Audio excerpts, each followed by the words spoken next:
संस्थेचे आज उद्घाटन होत आहे. महिला प्रशिक्षण केंद्र देखील आज सुरू होत आहे. याबाबत तुम्हाला काय वाटतं? हे महिलांसाठी कितपत फायदेशीर राहिलं, काय सांगाल? मी मनापासून आज आमची गव्हर्नमेंटची सर्वांचं मनापासून अभिनंदन करतो.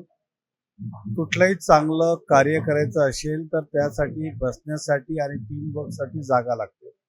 आज आनंद होत आहे की एवढी मोठी जागा त्यांनी ते घेतलेली आहे आपल्या कार्यालयासाठी आणि ह्या कार्यालयाच्या माध्यमातून कन्यादान असेल, रायपूर धनलक्ष्मी संस्था असेल, या संस्थाच्या माध्यमातून वेगवेगळ्या विविध योजना या ठिकाणी चालवल्या जातील.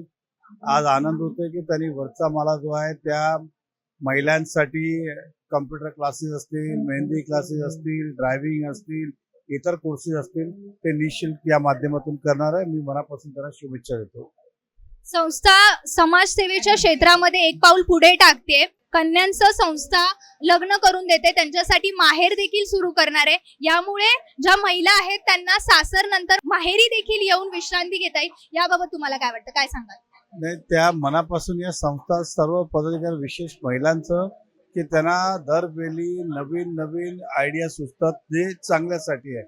ज्या महिला असं विचारतात की हे व्हायला पाहिजे तसं, आणि त्यांची ओळख ही कन्यादान म्हणून आहे. ते सामूहिक विवाह हा मोठा कार्यक्रम निरंतर, कोविड असेल, भर पाऊस असेल, ऊन असेल, सुख असेल, दुःख असेल, त्यांनी निस्वार्थ निर्विघ्न त्यांचं पार पडतात आणि त्या माध्यमातून अनेक महिला त्यासोबत जुडली आणि महिलांच्या नवीन नवीन योजना आहेत जे येणाऱ्या काळात ते राबवणार आहेत.